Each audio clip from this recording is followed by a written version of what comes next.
Hello and welcome back to another episode of Cozypreneur. So this episode is the final episode in the series called Showing Up with Clarity. It is the last one in this mini series all about messaging and knowing what to say when you show up. So if you haven't listened to the previous episodes, you can go back starting at episode 36 and listen to the whole series. So I wanted to do this episode specifically after I led the free training, Know What to Say When You Show Up.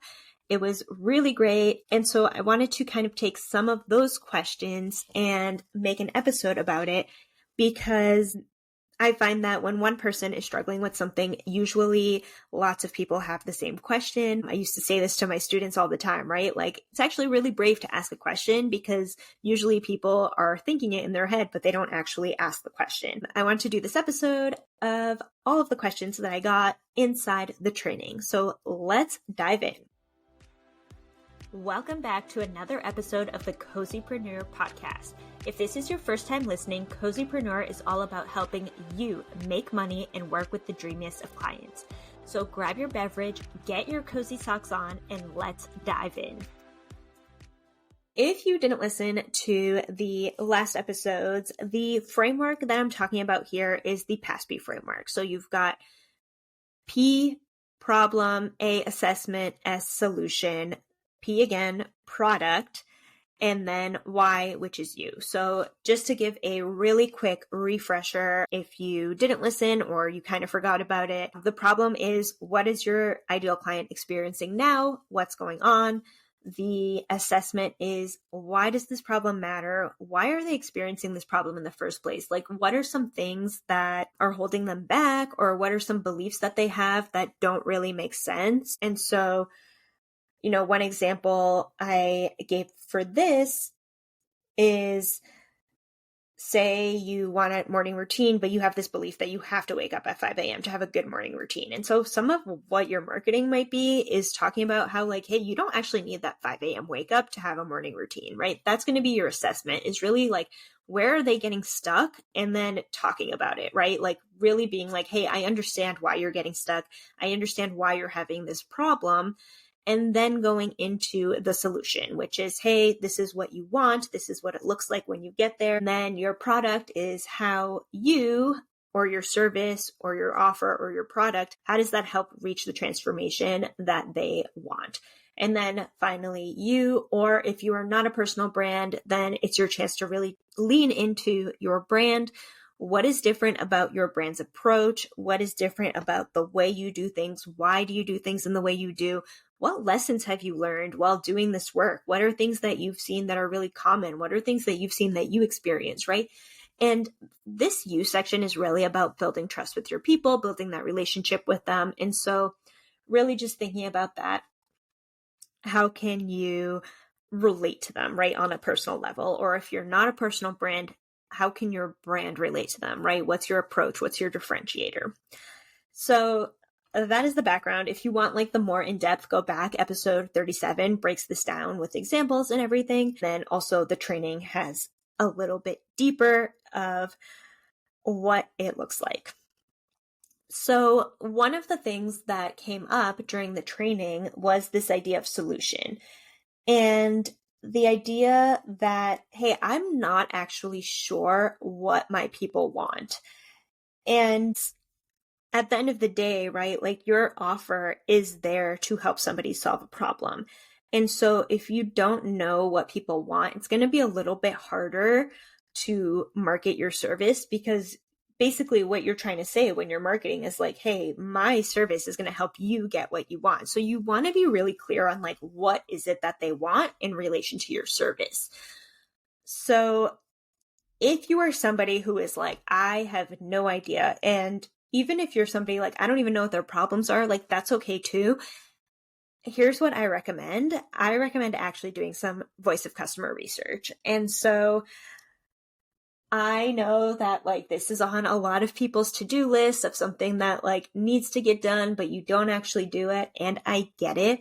because this is what I do for my clients. But when it comes to myself, I am so bad at it. And so really just like being creative of like, what can that look like? Especially if you're in a really busy season, like, how can I make this fit into my schedule? And so, yes, the traditional way of doing some voice of customer research or market research would be to hop on calls with people and really ask them some questions, right? Hey, what's going on? What are your goals? Where do you want to go? What's holding you back from reaching those goals?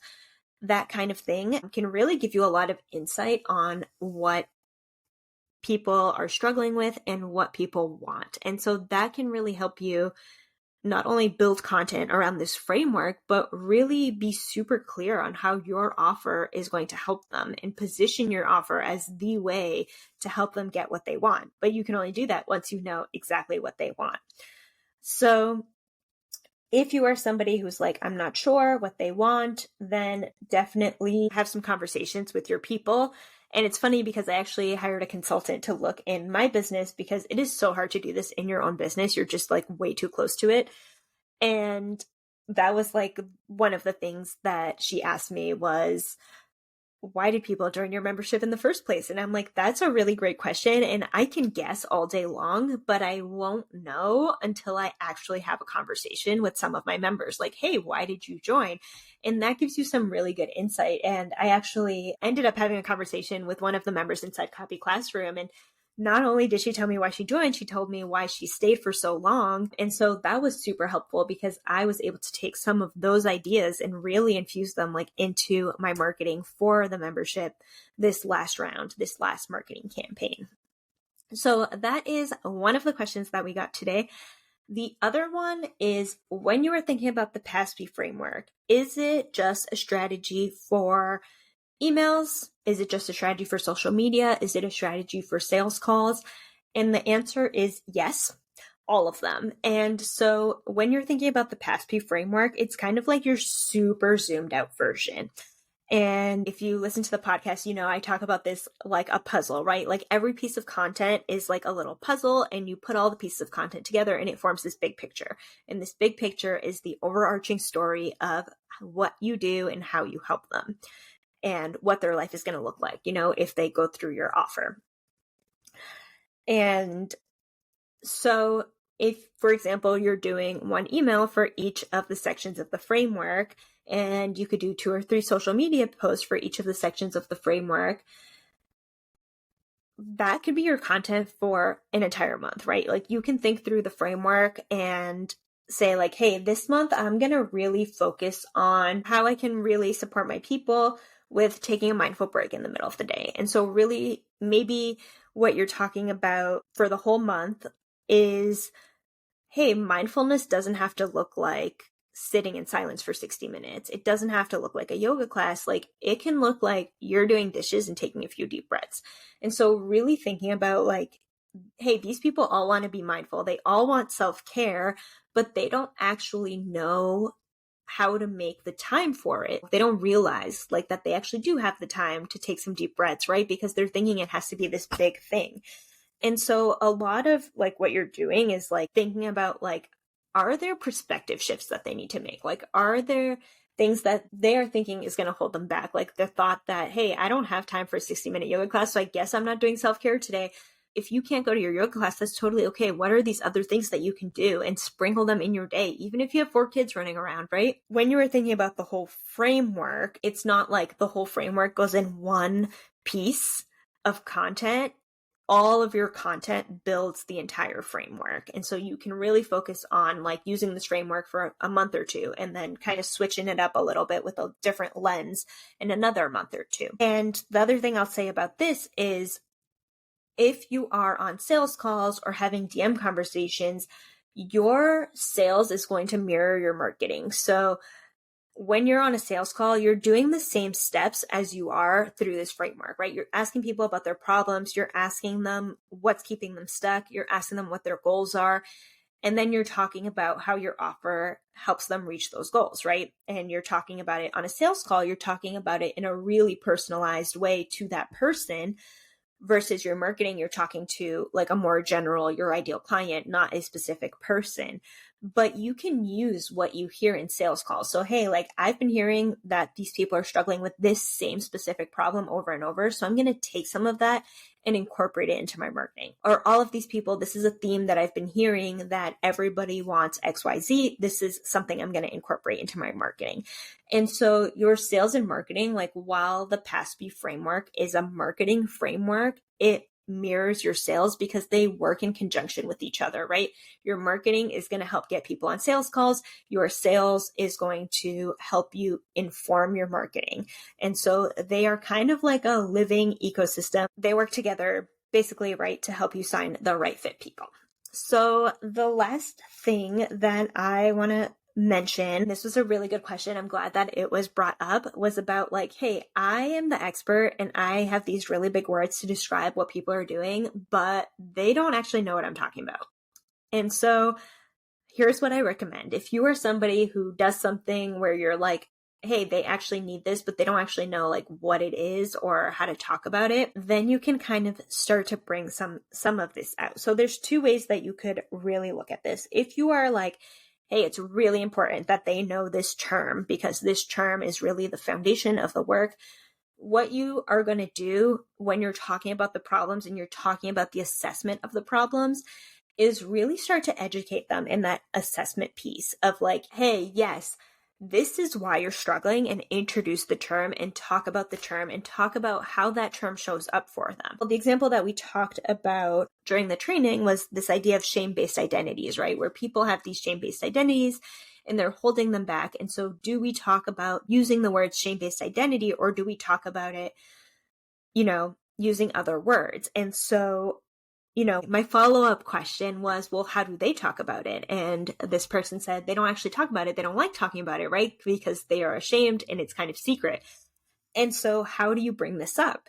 And as the expert in the room, really, it's your job to talk about it in a way that's going to help them feel more safe and more comfortable. Because if your job is to help people open up, right, safety is a prerequisite for that. People don't open up if they're not feeling safe. And so using this idea of like, hey, during the assessment part of the framework, when I'm talking about why the problem matters and what's causing the problem and what they need to change to be able to shift the problem, I'm going to introduce this idea of shame-based identities. And maybe I'm not going to say the word. Maybe I'm going to talk about, hey, there are things that are buried deep inside of you because you don't want to talk about them. They're deep in there, but even if you're stuffing things down, and I'm guilty of this, there has been a therapy joke that I am stuffy Stacy because I stuff my feelings down. But even if you are stuffing your feelings down, things are going to come up, right? You're going to have to deal with these thoughts and some of these feelings. And so really stressing to them, like, this is why, right? And you're not necessarily using this keyword like shame-based identities, but really explaining like, hey,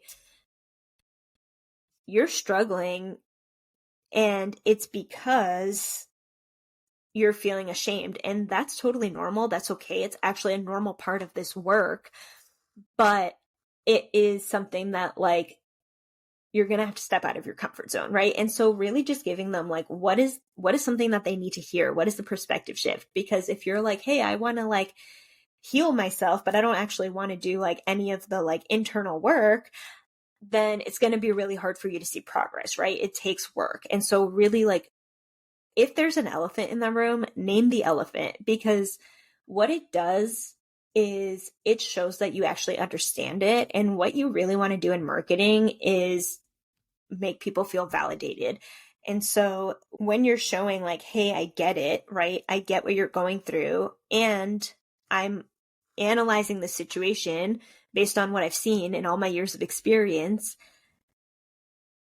And this is what you want, and here's how I help you get there. That's going to build so much trust with your people, because they're going to be like, oh, this person gets it, and this person sees what I can't see yet, right? And as somebody who is, especially if you're a coach, right? Like you are seeing possibilities for your clients that they don't necessarily see for themselves yet. That is right. That's the thing behind like being a teacher, being a mentor, being a coach, is you see possibilities they don't see.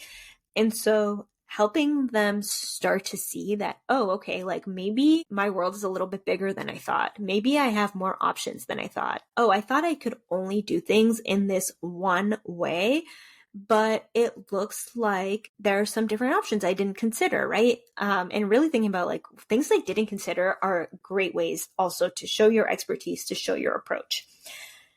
So all of this being said, these were some of the topics that came up during the training at the end of last month. And I wanted to bring some of them here again. Like I said at the beginning, if one person has the question, I know multiple people have the question. And so this is going to be the end of this short series, Showing Up with Clarity. If you have more podcast requests, ideas that you want to dig into, shoot me a DM, shoot me an email. Let me know what you want to hear. I love hearing from all of you. And I really appreciate you listening. We'll be back next week with a brand new episode. Thank you again. And until next time. That's a wrap on today's episode. If you enjoyed this episode, make sure to rate and leave a review on your preferred listening platform. If you haven't, make sure you subscribe for weekly episodes about how to make money and work with the dreamiest of clients without having to get dressed in the morning. Make sure to check out the show notes down below, and I'll see you in the next episode.